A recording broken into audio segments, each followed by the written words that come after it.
देवियों भाइयों, आज ये विचार संप्रेषण की हमारी 10वीं श्रृंखला है। जैसे मैंने पहले भी निवेदन किया है कि ये वीडियो संदेश केवल और केवल गायत्री परिवार के लिए ही हैं। अन्य जो लोग हैं वो कृपया इसके ऊपर अपना समय व्यर्थ ना करें। आइए उस परम सत्ता से प्रार्थना करते हुए कि सबको सद्बुद्धि मिले, सबको सन्मार्ग की ओर चलने की प्रेरणा प्राप्त हो। ॐ भूर्भुवः स्वाहा तत्सवितुर्वरेण्यं भर्गो देवस्य धीमहि धियो यो नः प्रचोदयात्। ॐ बृहस्पत्यै विद्महे महाकालाय धीमहि तन्नो श्रीरामः प्रचोदयात्। ओम सदृशर्धा विद्महे महाशक्ते धीमहि तन्नो भगवते प्रचोदयात्। आज की जो परिस्थितियाँ या घटनाक्रम जो पिछले दिनों घटा हुआ है, उससे हम सभी लोग व्यथित हैं, परेशान हैं और कहीं ना कहीं हैरान भी हैं कि हमारे परिवार में ऐसे लोग भी घुसे हुए हैं। मुझे इस बात से तो हैरानी नहीं होती कि ये परम श्रद्धेय द्वैज हमारे पूजनीय उनके खिलाफ ये षड्यंत्र करेंगे, क्योंकि ये छोटी मोटी घटनाएं तो ये करते आ रहे हैं वर्षों से। जैसे मैंने पिछले वीडियो संदेश में बताने का प्रयास किया है, आज मुझे एक घटना आपके साथ शेयर करनी है कि परम श्रद्धेय डॉक्टर साहब के पूजनीय पिता, जिन्हें हम पापा जी कहते हैं, जज साहब भी कहते हैं, उन्होंने मुझे एक बार उनके साथ मैं बैठा हुआ था उनके निवास पे, तो वैसे बातें चलती रहीं कि ऐसा कुछ घटना हुई होगी जिससे वो दुखी थे, व्यथित थे। जब हमारे प्रिय डॉक्टर चिन्मय जी की मेडिकल एजुकेशन के लिए आगे पढ़ाई शुरू हुई थी मेडिकल कॉलेज में, तो लोगों ने कुछ बातें की होंगी कि भाई इतना खर्च कर रहे हैं, ये कहाँ से आया ये पैसा। तो उन्होंने मुझे अपनी पूरी एक फ़ाइल बना के रखी हुई थी जिसमें सारा ब्यौरा था कि उनकी कितनी ग्रेच्युटी, क्या पेंशन, क्या उनकी जमा पूंजी है। तो उन्होंने मुझे बताया कि वो सारा खर्च जो है उन्होंने किया है, जो डॉक्टर साहब ने नहीं किया कोई पैसा उसमें खर्च, ना कोई मिशन का पैसा लगा है। और वो उसकी कॉपी मुझे दे रहे थे, लेकिन मैं इन बातों को समझा नहीं। मैं कि पापा अब मुझे विश्वास है, मैंने इन बातों को क्या करना, ना मैंने इसकी कोई ज़रूरत है। उन्होंने कहा कि रखो, फिर भी मैंने नहीं लिया। लेकिन आज समझ में आती है कि ये इतनी नीच प्रवृत्ति के लोग हैं कि जिन्होंने ऐसी हरकतें की हैं। जिस परिवार ने अपनी सारी सुख सुविधा छोड़कर और इतनी अपनी हाईली एजुकेशन की जो बैकग्राउंड है उसको छोड़कर परम पूज्य गुरुदेव के ऊपर के आह्वान पर वो हमारे गायत्री परिवार में को ऊंचाइयों तक ले जाने में जीवन पर्यंत पापा भी लगे रहे। और अब हमारे परम श्रद्धेय डॉक्टर साहब और उनके आगे बेटे चिरंजीव डॉक्टर चिन्मय जी, ये मैं नहीं कहता कि वो कोई किसी प्रकार का उन्होंने कोई एहसान किया, उनकी अपनी आध्यात्मिक जर्नी है। लेकिन शर्म तो हम लोगों को आनी चाहिए ना, कि हम जो उंगली उठाते हैं, हमारी क्या करतूत है, हमने क्या किया है। यदि कुछ लोग आए भी, समय दान दिया, जब जीवन दान दिया, तो जैसे परम पूज्य गुरुदेव ने कहा कि भाई मैंने आपको अमीर बनाने के लिए या कोई बहुत ज़्यादा सुख सुविधा के लिए नहीं लाया। आप जिस आध्यात्मिक अपनी यात्रा के लिए यहाँ आए उसके ऊपर टिके रहना, बने रहना। लेकिन ये समय की चाल समझ लीजिए, जहाँ जैसे मैंने पिछले वीडियो में भी कहा कि ये समुद्र मंथन का, सागर मंथन का समय है, उसमें आसुरी प्रवृत्तियाँ को भी उस महाकाल ने इनवाइट किया होगा कि बहुत ज़्यादा इसमें जोर लगने वाला है परिवर्तन में, और उनको सुधारने का उन्होंने बड़ा बड़ा ही, जिसको कहते हैं, अपने तप का अंश दिया। लेकिन ना जाने पुराने जन्मों के कर्म होंगे, प्रारब्ध हो गए, जो ऐसे लोग अभी जुड़े हुए हैं, बीच में लगे हुए हैं, और उनको ऐसे लोगों का जो साथ देने वाले हैं, हमारे जिसको राष्ट्रीय समन्वयक कहलाते हैं अपने आप को, ऐसे लोग लगे हुए हैं।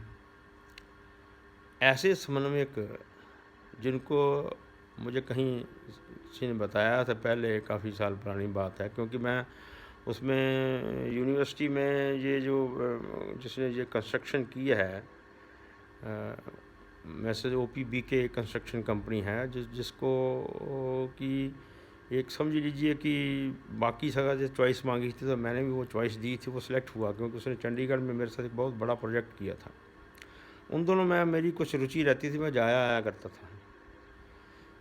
तब की मुझे वो बात याद है कि ये तब तो ये समन्वयक नहीं थे, लेकिन इनको मुझे पता तो था, क्योंकि मैं जब शब समारोह में रहा, का इंचार्ज रहा, तब भी वे वहाँ रहते थे। इनके पास इंजीनियरिंग का काम होता था, तो इंजीनियरिंग डिपार्टमेंट से ताल में थोड़ा रहता, तो मुझे पता चला कि ये व्यक्ति ऐसा, इनके व्यक्तित्व है कि वहाँ पे एक बिल्डिंग में किसी के साथ रहने के लिए इनको कहा गया। अब उनका नाम जिक्र नहीं करूँगा मैं, लेकिन वो मुखिया थे वहाँ उस यूनिवर्सिटी में, उस तंत्र के। तो इन्होंने कहा कि मैं तो इनके साथ नहीं रहूँगा, मैं तो फिर इनको शांति कुंज रखा गया। कहने का मेरा तात्पर्य ये है कि वो यहाँ गायत्री परिवार में जो वर्षों से रह रहे हैं, वो इतना समन्वय पैदा नहीं कर सके कि मैं उनके साथ इकट्ठा रह सकूँ। उनको राष्ट्र की जो जिसको समन्वय की जिम्मेवारी उनको सौंप दी। ये कैसे कैसे हुआ, क्यों हुआ, ये कुछ बातें गले उतरती नहीं। इनकी आपके क्षेत्रों में भी हुआ होगा, लेकिन हमारे क्षेत्र में तो मैं उस चीज़ का गवाह हूँ। जैसे मैंने पहले भी आपको बताया है कि गायत्री शक्तिपीठ निर्माण में जिन लोगों का योगदान रहा, जिन्होंने अपना पूरा उसमें पैसा लगाया, अपना अपना समय लगाया और अपनी निष्ठा के साथ काम किया। जब गायत्री शक्तिपीठ की हमने वो उसका प्रबंधन वेद माता गायत्री ट्रस्ट को दिया, तो लाखों रुपये हमने वेद माता गायत्री ट्रस्ट के हवाले किए।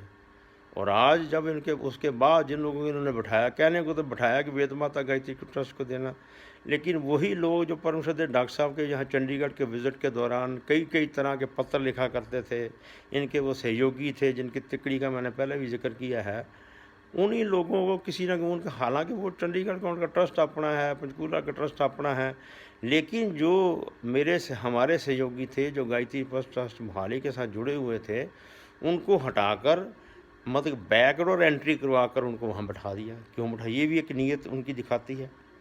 और जहाँ कुरुक्षेत्र में मुझे सुनने में आया है, बताया, मेरे पास प्रूफ भी हैं, सुनना ही नहीं, मैंने ऐसे कच्ची बात नहीं कर रहा, कि वहाँ भी कोई जो इनको रौड़केला के इनके साथी थे हमारे कालीचरण जी के, उनको बड़ी वहाँ लाया गया, वहाँ बॉस बनाया गया, फिर वो तरह तरह के खर्चे करते थे, गाड़ी में वहाँ जाना आना करना। हमारे साथ जो चले हैं आज तक भी एक पैसा, चाहे कंजा कुंजी यज्ञ कराने जाते हैं, चाहे हम कोई और बड़े आयोजन गुरुदेव के करने जाते हैं, सब लोग अपने पैसे जेब से खर्चते हैं, और जो वहाँ से हमें मिलता है अंशदान दान मिलता है, वो सारा शांति कुंज हरिद्वार को जाता है, जहाँ लोकल क्रियाकलाप में चलता है, पूरा उसका अकाउंट मेंटेन किया जाता है। लेकिन यहाँ इन्होंने लोग ऐसे बैठाए, जैसे इंदु भूषण झा के गए शिकायतें मैंने पहले भी बताई, वहाँ कई गई हुई हैं, जहाँ लोकल एक कार्यकर्ता है जिसकी दुकान भी है, गांव में मकान भी है, सब कुछ है, लेकिन उसका भी यहाँ मेडिकल का खर्चा, ये वो, मतलब ये कोई दफ्तर ऑफिस बनाया है आपने, ये कोई ऑफिस बनाया कि भाई हम, चलो मान लिया बेचारा जो जिसके पास पैसे नहीं हैं, जो पीछे से आया, ये शुरू से ही उसने जीवन जहाँ लगाया है, उसको तो देना बनता है, जो नियम है। लेकिन ऐसे लोगों को क्यों देना जो पहले ही पैसा कमाते आए हैं, रिटायरमेंट की उनको पेंशन मिलती है, घर बार है, सब कुछ है, उनके ऊपर खर्च कर रहे हैं, थोड़े थोड़े पैसे खर्च कर रहे हैं। इसी प्रकार लुधियाना की भी घटना मैंने आपको बताई है, जो वहाँ पे मोबाइल लेके दे दिया, ये कर दिया। तो ऐसे व्यक्ति को समन्वयक बना के रखा, इस चीज़ की हैरानी मुझे होती है। और हो सकता है कोई ना कोई ब्लैकमेलिंग, जैसे ये छत्तीसगढ़ के हैं, तो छत्तीसगढ़ के लोगों की शरारतें बहुत ज़्यादा सुनने में आई हैं, तो हो सकता है ये करवाते हों उनको चुप कराने के लिए। जैसे मैं एक घटना बताऊं मैं अपने ऑफिस समय की, ये 1980 की बात है। वहाँ मेरे एक सीनियर कुलीग थे, वो हमारा ऑफिस दोनों का एक साथ के कमरे में था, एक उसका साथ में मेरे रूम साथ के रूम में बैठते थे, हालांकि मेरे से काफ़ी सीनियर थे। तो वो उनका बाहर स्कूटर खड़ा होता था, तो वो एक हमारे फोरमैन था, यूनियन वर्कर, यूनियन समझते हैं, वर्कर यूनियन फील्ड में बहुत वर्कर्स होते हैं, और ये कार्यकरण जी तो अच्छी तरह समझते हो क्योंकि ये ट्रेड यूनियनिस्ट, मुझे लगता है ट्रेड यूनियनिस्ट रहे होंगे, वही इनकी क्रियाकलाप है वहाँ स्टील प्लांट्स में, ऐसे लोग होंगे। तो ऐसे ही यहाँ 250-300 लोगों का वो था। तो उसका वो लीडर था फोरमैन, तो वो जो एसडी था मेरे साथ का, उसे वो नहीं मानता नहीं होगा, तो उसकी स्कूटर की चाबी ले जानी बेचारे की। वो बाहर खड़ा इंतज़ार कर। मैंने कहा ना, उसका नाम शर्मा ही थे। मैं कहा शर्मा जी आप इतनी शराफत क्यों दिखा रहे, बड़े बदमाश हैं, ये करते हैं, घर आ जाते हैं, वहाँ नारे लगाते हैं। मैं कहा कमाल की बात है। अच्छा, बाई चांस उसकी प्रमोशन होगी, मैं उसकी जगह पे आ गया, तो उन्होंने देखा कि ये आदमी तो काबू नहीं आने वाला, तो उन्होंने मेरे ऑफिस के सामने ही बाहर स्टेज लगा के, माइक लगा के, और मेरे अगेंस्ट अब्यूजिंग लैंग्वेज की, ये बड़ा ख़राब है, ये बड़ा करप्ट है, ये चोर है, ये फला है। मेरे से तो सुना नहीं गया। मैंने उनकी, हालांकि उनका स्टेज था, बॉस तो था ही मैं उनके एज ए वर्कर होने के नाते, तो मैं उनकी स्टेज पे चला गया। स्टेज पे जाके मैंने उनका माइक पकड़ा। मैंने पहले शब्द ये बोले कि भाई मेरा आप स्टेटस क्यों कम कर रहे हो, भाई चोर क्यों कहते हो, मैं तो डाकू हूँ। मेरे इतने शब्द कहने से जैसे उनको साफ समझ गया कि ये आदमी कैसा भाई। मैं अकेले जो उनके लीडर थे सोकांड साहब को बुलाया। मैं कहा ये देखो, पंप ड्राइवरी वहाँ करता, वहाँ डीजल बेचता है, ये ट्रैक्टर ड्राइवर है, इसकी लागत चेक करी मैंने, इसलिए होता है, ये मास्टर की हाज़िरी लगाता है, ये वर्कर से पैसे खा गया, आपको शेयर मिलता है। बाकी वर्कर्स को पूछा, फिर तो इनके पीछे चलो, नहीं तो क्यों बैठे हो भाई यहाँ। जब मैंने तो और बातें कही मैंने कही, उसके बाद वो सारे वहाँ से तितर-बितर हो गए, और उन्हीं लोगों को मेरे पास अंदर माफ़ी दे। मैं माफ़ी नहीं मांगनी, बाहर जाके पहले बोलो सीएम शर्मा जिंदाबाद, सीएम शर्मा जिंदाबाद। उन्होंने नारे लगाए जी वहाँ, फिर मैंने चाय पान पिलाया। कहने का मतलब कि ऐसे शरारती लोग होते हैं, लेकिन ये मिशन है गायत्री परिवार का, यहाँ की अपनी मर्यादाएँ हैं। हमारे जो मुखी हैं बहुत ही संत वृत्ति के हैं। मैंने पहले भी बड़ा उनके बारे में बताया, हाईली डिसिप्लिन्ड, हाईली प्रोफेशनल। किसी अपने जो साथ हमारे जैसे उनके जिनको हम वो सब ये मिशन वाले, क्योंकि हमारे से तो कहते खा रही इसीलिए खाते रहे कि भाई इनके साथ है, उनकी टोली आती है, हमें तो ये ऐसा करते नहीं है। मैंने आपको पीछे एग्जांपल भी दी, एक हमारे बड़े ही प्रिय आदरणीय स्वर्गीय श्री भारद्वाज जी, जिनको सोनी जी कहते थे, गजा, वो मुझे अपने जीवन काल में समझाया करते थे, जब भी कभी मेरे पास टोली में आना, कि भाई इन ऐसे लोगों के साथ भी बना के रखो, ये बहुत उनके मन में बड़े वो है, तो ख़राब करेंगे बाद में। मैं तब तो ये मैं बात समझा नहीं, लेकिन आज इनके जो षड्यंत्र देख रहा हूँ, मतलब शक्ति की पीठों को ग्रैब करना, उपजोन जोन में अपने चेलों को लगाना, जो अच्छे कार्यकर्ता हर जगह, एक जगह नहीं है और आपसे क्या भी आप भुक्तभोगी होंगे, कई जगह ऐसा हो रहा है। मुझे तो कोई फ़र्क नहीं पड़ता, क्योंकि मुझे तो कृपा है मेरे ऊपर, गुरुदेव की कृपा है। वहाँ नहीं तो कोई और जहाँ ज़मीन मिल गई वहाँ शुरू कर दिया, लेकिन क्रियाकलाप तो वही है। पहले उन्होंने शंका पैदा करने की कोशिश की, लेकिन जब परम श्रद्धेय डॉक्टर साहब परमादनी जी के लिखित हस्ताक्षरों में आशीर्वाद पत्र उसी युग ऋषि पंडित श्री राम शर्मा आचार्य विचार मंच को मिलते रहे, तो लोगों के भ्रम टूटने शुरू हो गए। लेकिन यहाँ तक कोशिश की कि वो पत्र भी मेरे तक न पहुँचे। वो तो मैं, क्योंकि इनकी चालाकियों को जानता हूँ, इसलिए वो पत्र जो जहाँ से जब साइन होते थे, तो हमारे जो उसको देखते हैं वहाँ, उनको मैंने प्रार्थना कर देता था कि भाई मुझे व्हाट्सअप कर दो, जो लेटर पता नहीं पहुँचे कि ना पहुँचे। एक चिट्ठी मिली होगी, बाकी तो पता नहीं कहाँ गायब करते, पोस्ट में गायब। ऐसी नीयत वाले व्यक्ति हैं। और ये देखो जिनके बारे में ये बात कर रहे हैं, मैं अभी यूनिवर्सिटी के जो कंट्रैक्टर, मैं पहली बार उनको लेके गया, बड़ा यंग है इंजीनियर वो भी, और उन्होंने 500 किताब की प्रोफाइल बनाई थी अपनी, डॉक्यूमेंट सारे। तो परम श्रद्धेय डॉक्टर साहब को उनको मिलाना था, सुबह उन्होंने मिलाया, देखा, उन्होंने 2 मिनट देखा होगा किताब, तो उससे उनसे क्वेश्चन पूछे। वो आदमी व्यक्ति इतना हैरान हुआ जब नीचे कमरे में आया, कहता भाई साहब मैंने तो विवेकानंद जी के बारे में पढ़ा है कि उनकी इतनी तीक्ष्ण बुद्धि थी, इतनी प्रतिभाशाली थी। मैंने कहा कैसे लगा? कहता है मेरी जो 500 पेज की किताब है और इन्होंने एकदम ऐसे जस्ट उनको सर्फिंग की, जस्ट देखा है और मेरे से हर तरह के प्रोजेक्ट जो मैंने किए हैं उसके बारे में जानकारी कैसे ले ली। 2 मिनट में तो कोई इसको किताब को 1-2-4 पन्ने ही देखता। तो ऐसी विभूति के खिलाफ हम ऐसी बातें कर रहे हैं। हम सबको देखो, इन लोगों को शर्म आनी चाहिए, इनकी नीचता की इनको सज़ा ज़रूर मिलनी चाहिए। मैं तो आप सबको बार-बार ये निवेदन कर रहा हूँ, जो सोच वाले हैं अभी भी जागो भाई। जैसे ये ट्रेड यूनियनिस्ट बनाई बैठे हैं, ऐसे लोगों को नाम लेने से मुझे कई कहते हैं नाम ना लो। भाई ये तो एक it's sort of tin of worms, और जब तक उसमें हाथ नहीं मारोगे, निकालोगे नहीं, तो ये सफाई कैसे होगी? उनको दबे रखोगे, दबा के कैसे रखोगे? ये तो गंदगी फैलाते जाएंगे, इनकी तो नेचर है। तो आप जैसे अच्छे लोगों का मैं ये आह्वान कर रहा हूँ, अच्छी सोच वालों का आह्वान कर रहा हूँ, जो इन वीडियो को लाइक करते हैं, मुझे कमेंट्स देते हैं, जहाँ अपने पत्र भी मेरे पास कई तरह के आ रहे हैं जिसमें वो अपना नाम लिख रहे हैं। अब थोड़ी ज़रूरत पैदा होगी जो नाम भी लिख रहे हैं, तो हम लोगों को खड़े होना चाहिए। ऐसे व्यक्ति, अब देखिए हमारे प्रिय चिन्मय जी बेचारे, उनके मामा जी कहते हैं कि उनके मुंह सूखते हैं, लेकिन उनको कौन सा बख्शा? इन्होंने किताब निकाल दी करो और कर दी। कुछ तो शर्म करो भाई। हमारे जो परम आदरणीय परम श्रद्धेय जी हैं, परम पूज्य परम पिता परमात्मा जो हमारे साक्षात भगवान रूप हैं गुरुदेव, उनकी बिटिया हैं।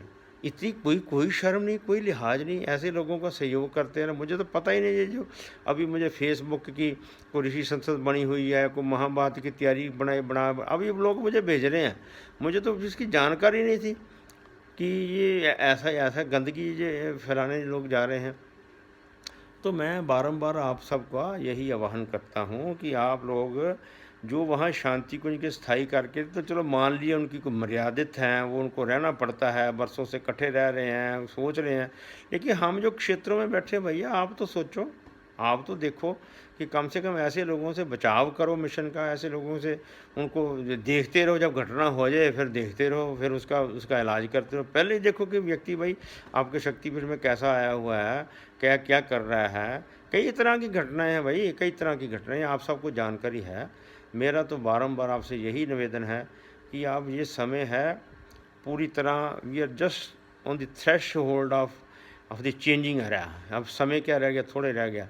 तो ये चीज़ें तो होंगी, बुराई उछल कर आगे आएगी, अच्छाई चुप ना रहे। अच्छाई को अपने संयमी ढंग के साथ, कोई मैं ये नहीं कहता कोई झगड़ा करना है, अपने संयमित तरीके से अच्छी एक दबाव बनाने का आप हम सबको तरीका पता है। ऐसे लोगों के दबाव बनाएं ताकि अच्छे लोगों को स्ट्रेंथ मिले, वो शांति को जो बैठे हुए स्ट्रेंथ मिले।